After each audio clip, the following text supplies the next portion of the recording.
Welcome back to my channel. This is Domas, and today I'm a bit late with the video. However, still wanted to share what I've been working on and what I've been thinking on. So, today I went on a little journey across Lithuania, and why I'm in Lithuania in general. I guess coming back to my roots, coming back to my essence, coming back to my language, coming back to my culture. And why did I move back here? It's been tomorrow it's 3 years since I'm back in Lithuania, literally tomorrow. And it's interesting because it seems like forever, but I spent 11 years in London, and I grew up in London basically. I turned 18 and I went straight to one of the, for me it's such a huge city. I know London better than I know Lithuania. So I spent a lot of time there and felt like I was getting nowhere.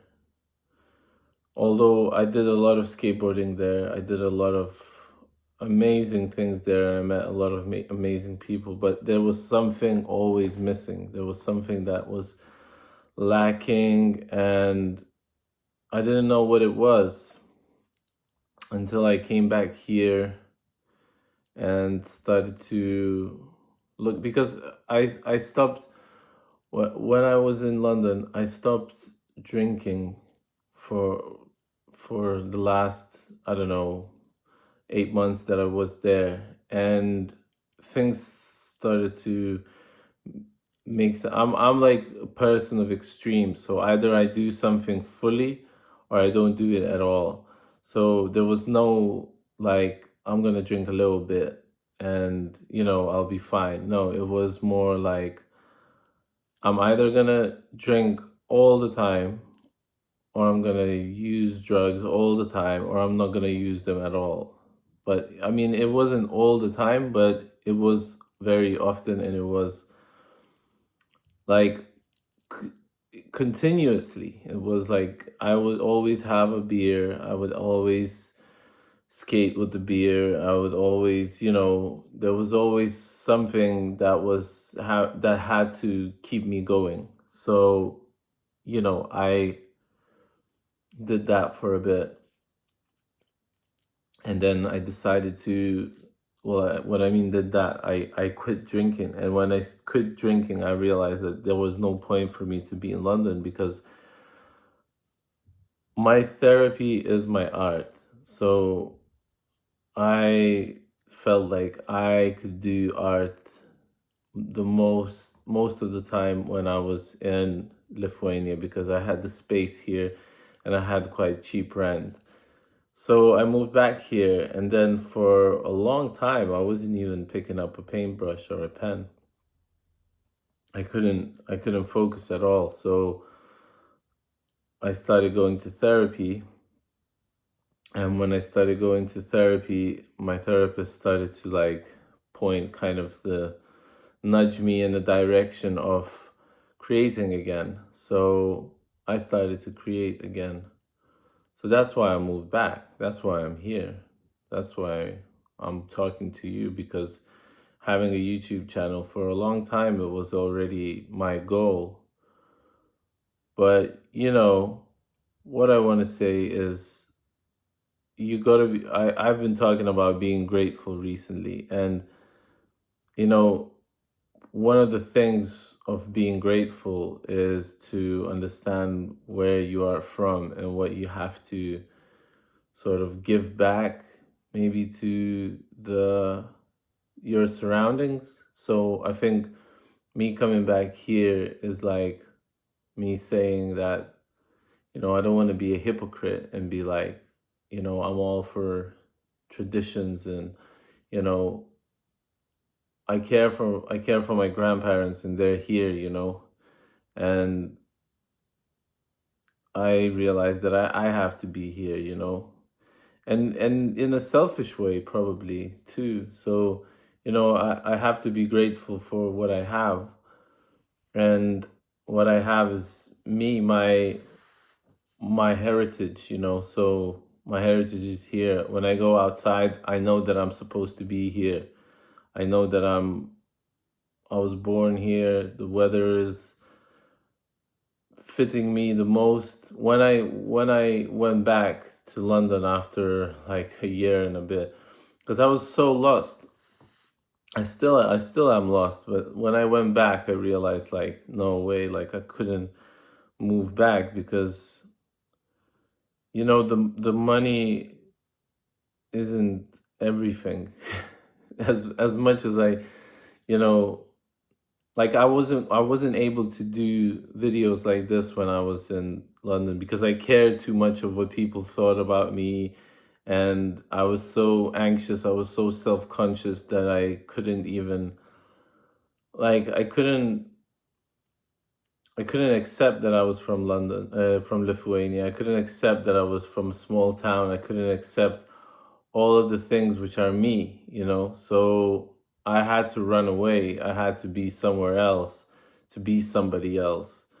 And I think that was the feeling that was killing me the most. And as I'm saying this, I'm realizing this.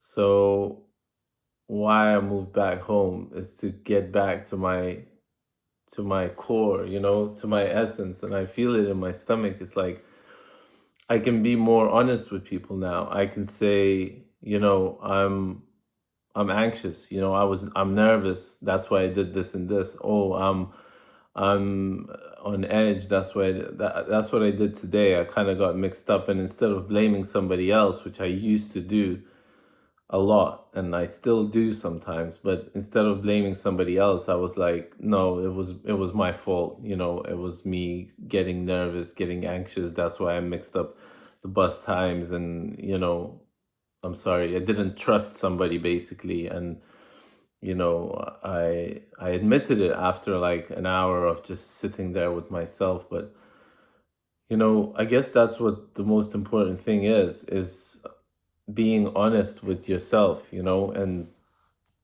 that's where the gratefulness comes on. So I'm grateful to you. I'm thankful that you guys are here, that you guys are watching me evolve as I'm watching myself evolve, as I'm watching these drawings evolve, you know, change into whatever they're changing into. I don't, you know, I have this style of drawing now where I'm coming back to what I used to draw like when I was a little kid. I would just sit at the desk and then just doodle kind of, but those doodles need to become something. So, you know, I'm like, okay, there's gonna be a human there, you know. So I'm gonna make the clothes for the human, you know. Oh, maybe the clothes could be something too, you know.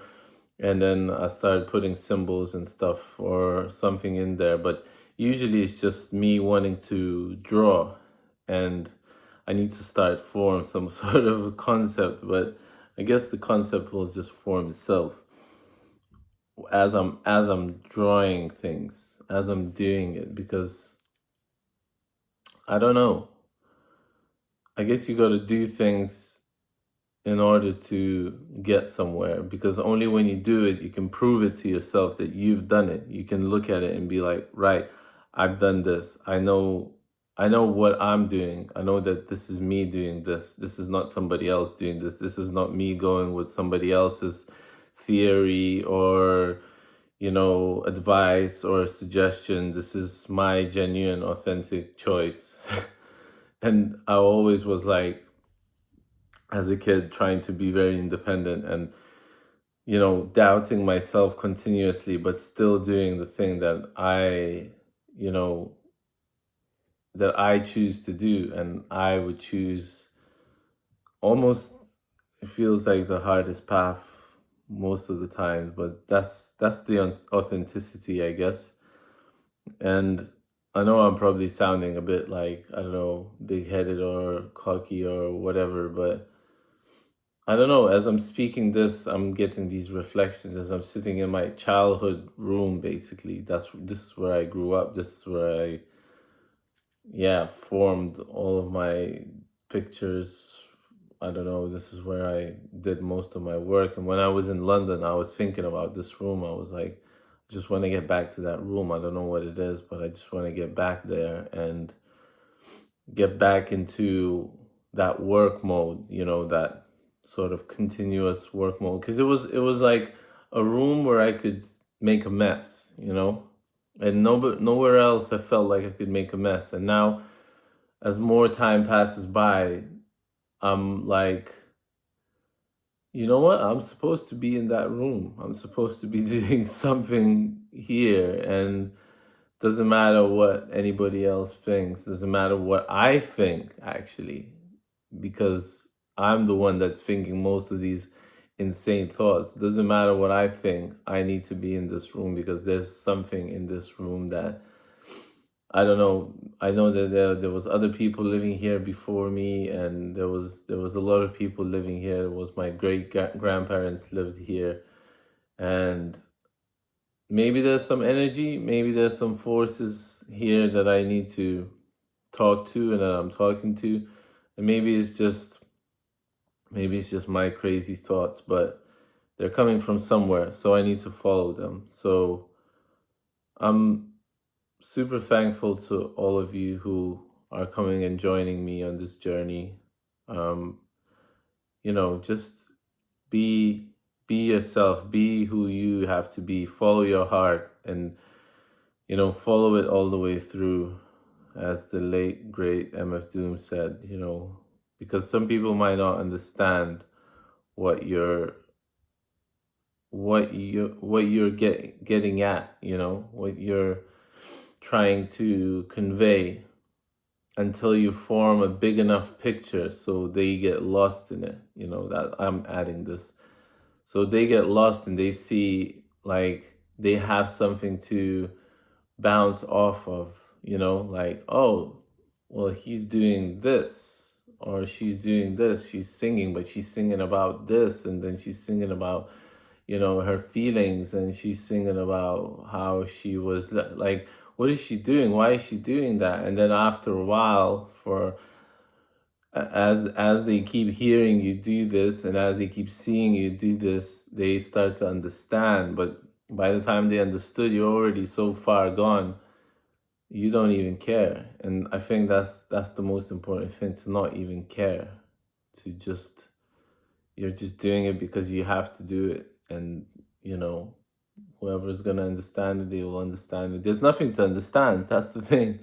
There's nothing to understand. It's just to appreciate, just to look, and to, I don't know, you can intellectualize, but it's just for your viewing pleasure, for your eyes or for your ears. And you can intellectualize, but I get so lost in that I don't know, maybe you can help me with that. So any comments, any suggestions, please put them in the comment section. If you haven't subscribed, please do. That really helps me.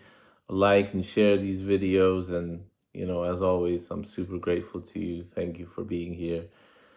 And peace and love. Take care of yourselves, take care of your surroundings, and take care of you, light being. Peace.